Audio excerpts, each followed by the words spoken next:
Bismillahirrahmanirrahim.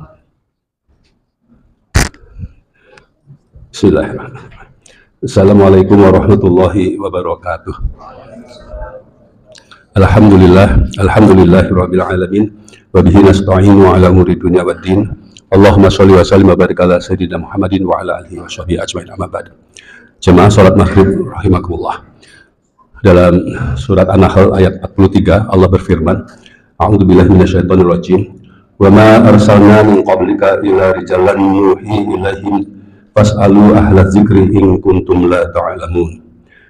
Dan kami tidak mengutus sebelum engkau Muhammad melainkan orang laki-laki yang kami beri wahyu kepada mereka.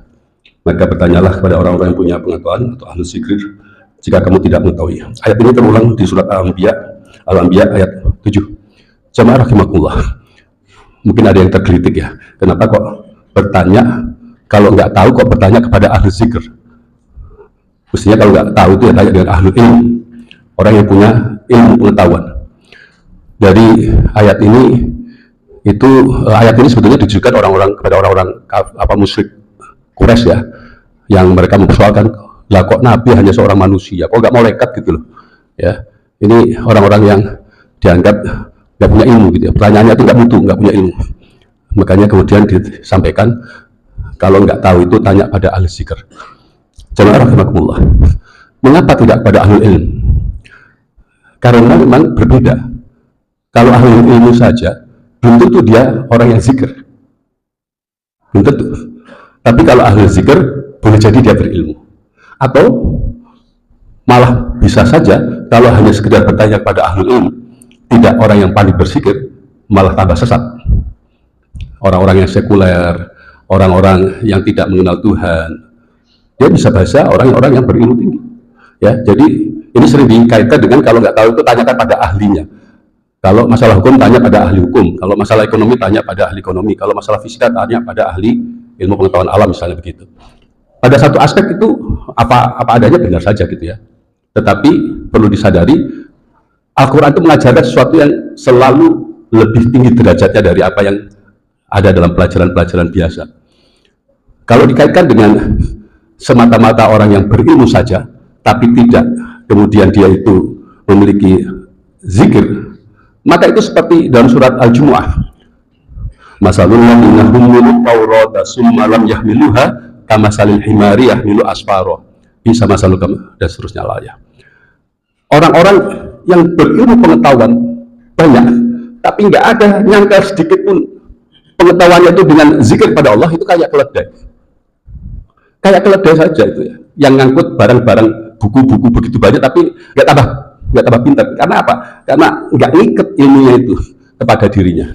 Dalam artian walaupun dia profesor, dia doktor, ya bertitel seperti apapun, kalau tidak zikir dengan ilmunya itu, tidak bertambah zikir kepada ilmunya itu, maka bagi Allah itu nggak beda dengan keledai.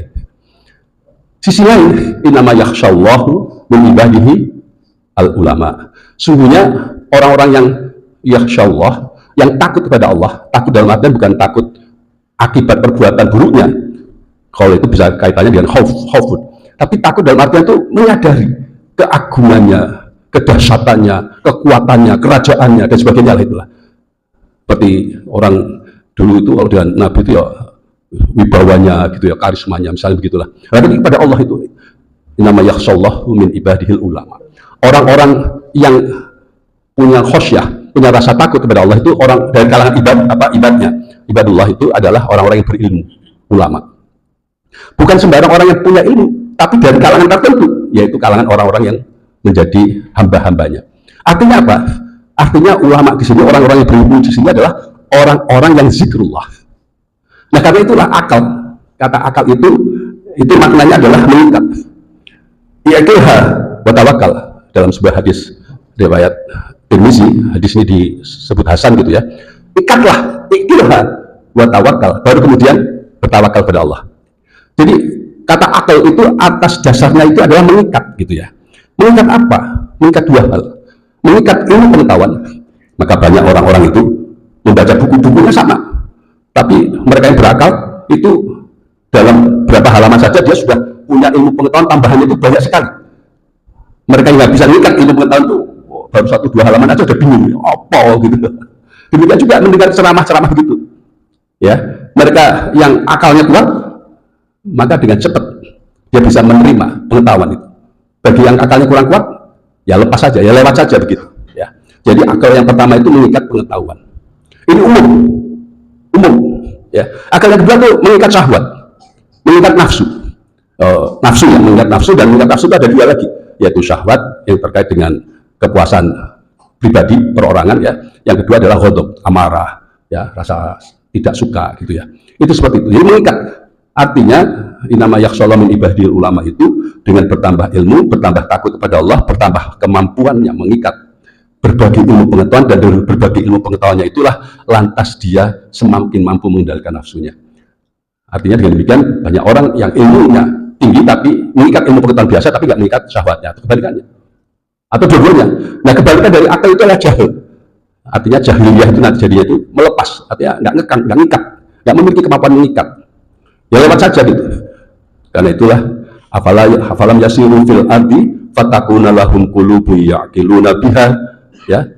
Apakah mereka tidak memperhatikan berjalan-jalan di muka bumi ini, yang dengan perjalanan artinya dalam kehidupan sehari-hari lah, melihat sana sini, yang dengan itu akalnya bisa, kolbunya bisa menggunakan akalnya. Jadi akal itu di kolbu, fakih itu juga di kolbu, ya.